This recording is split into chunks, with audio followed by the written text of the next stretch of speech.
Selamat datang di SMP Negeri 1 Patrol Channel.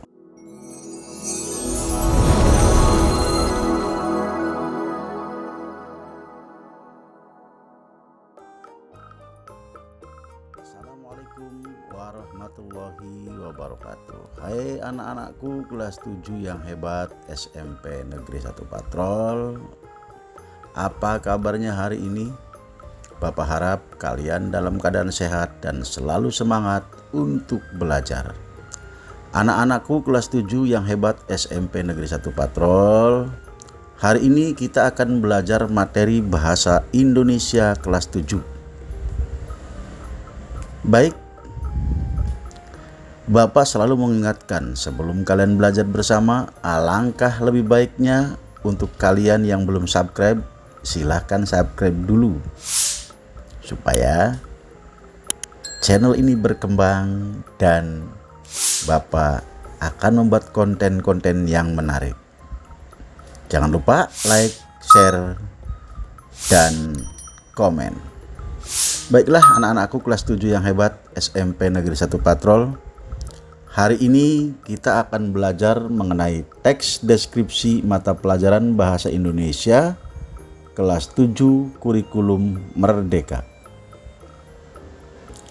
Sebelum ke materi, Bapak memiliki gambar, yaitu gambar salah satu objek wisata di wilayah Indramayu Barat yang sudah mulai dikenal oleh masyarakat. Kira-kira apa nama objek wisata pada gambar tersebut? Oke, Pantai Plentong. Apakah kalian pernah mendengar atau pernah berkunjung ke Pantai Plentong? Kalau sudah pernah berkunjung, bisakah kalian memberikan contoh deskripsi singkat Pantai Plentong yang ada pada gambar tersebut? Baik, contoh deskripsi singkatnya seperti ini.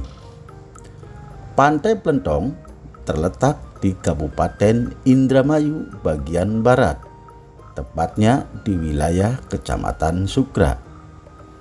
Pantai yang sekarang menjadi magnet wisatawan kini memiliki banyak fasilitas seperti area bermain untuk anak-anak, spot-spot foto, dan aneka kuliner khas Indramayu, tentunya dengan pemandangan pantai yang indah dan menawan. Dengan berusaha mendeskripsikan Pantai Plentong, kalian secara tidak langsung telah belajar mengenai teks deskripsi. Nah, lantas apa sih sebenarnya teks deskripsi itu? Teks deskripsi adalah teks yang mendeskripsikan atau menggambarkan objek secara terperinci dan konkret supaya pembaca benar-benar memiliki gambaran nyata terhadap suatu hal.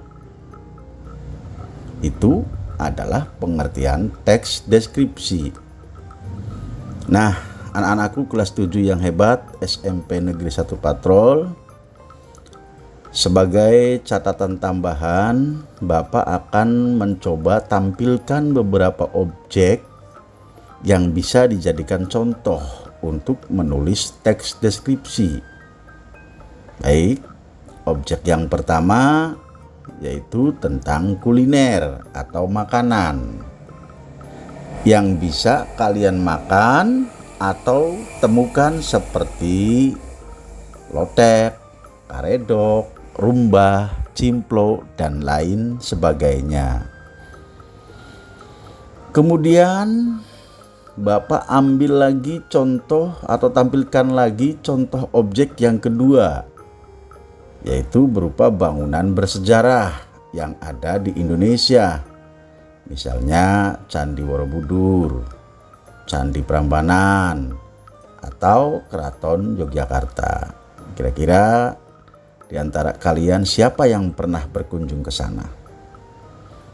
Dan objek yang ketiga Bapak akan coba tampilkan juga, yaitu tentang budaya Indramayu. Contohnya budaya Mapagsri, budaya Ngarot, budaya Nadran, budaya Unjungan, dan lain sebagainya. Baik, anak-anakku kelas 7 yang hebat, tadi Bapak sudah tampilkan beberapa objek contoh untuk coba kalian deskripsikan ya. Baik, kita lanjut pada materi berikutnya, yaitu ciri-ciri dari teks deskripsi. Ciri yang pertama dari teks deskripsi ialah menggambarkan benda, tempat, atau suasana tertentu. Ciri yang kedua, teks deskripsi melibatkan panca indera atau pencitraan untuk menggambarkan suatu objek. Dan ciri yang ketiga, yaitu teks deskripsi dibuat untuk pembaca seolah-olah dapat melihat atau merasakan objek yang diamati. Sedangkan yang terakhir, cirinya adalah teks deskripsi menjelaskan ciri-ciri objek seperti ukuran, letak, warna, kondisi, dan lain sebagainya secara terperinci. Itulah ciri-ciri dari teks deskripsi. Lalu, apakah kalian pernah berpikir mengapa kita harus belajar mengenai teks deskripsi? Sebenarnya dengan belajar mengenai teks deskripsi ini, kita akan mampu memberi gambaran nyata terkait suatu objek pada pembaca. Bahkan kita juga telah belajar bagaimana kita menggambarkan objek secara terperinci. Selain memiliki ciri-ciri dan tujuan, ternyata teks deskripsi juga memiliki ragam bahasa yang digunakan. Setidaknya ada 2 ragam bahasa, yaitu ragam bahasa yang pertama, teks deskripsi menggunakan kata konkret atau bisa diserap panca indera pada kalimat perincian. Contohnya, Pantai Plentong memiliki area bermain yang luas dan jam bukanya dimulai dari pukul 7. Nah, yang dirinci di situ adalah area bermain yang luas. Misalkan luasnya sekitar sekian ratus meter. Kemudian ada lagi jam 7. Itu juga termasuk rincian, ya.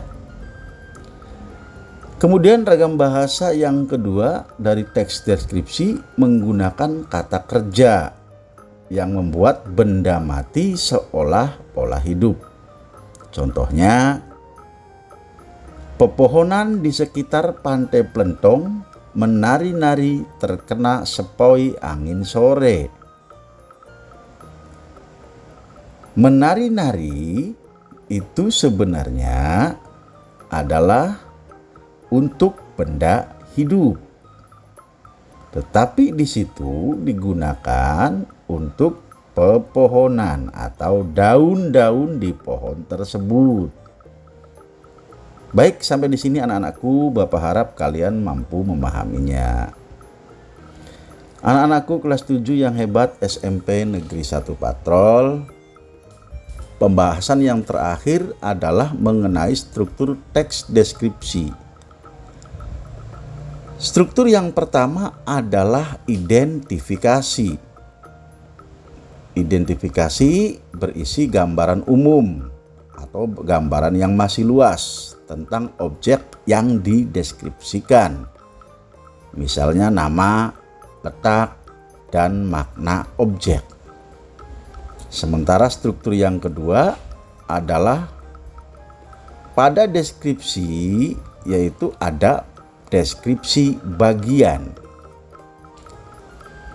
Pada deskripsi bagian ini berisi rincian objek atau penyebutan bagian-bagian yang dideskripsikan secara terperinci. Dan struktur yang terakhir adalah simpulan. Seperti namanya, simpulan berisi intisari dari pendeskripsian objek di paragraf-paragraf sebelumnya. Baik anak-anakku, kelas 7 yang hebat SMP Negeri 1 Patrol, itu tadi penjelasan mengenai materi teks deskripsi pelajaran Bahasa Indonesia kelas 7 semester 1 kurikulum Merdeka. Bapak harap kalian bisa memahaminya. Seperti biasa, jika masih ada yang belum jelas, silakan catat di bukumu, lalu tanyakan pada Bapak besok ketemu di sekolah. Pesan Bapak, jangan pernah takut untuk bertanya, karena itulah awal dari pengetahuan yang lebih dalam. Terima kasih. Wassalamualaikum warahmatullahi wabarakatuh. Bye-bye.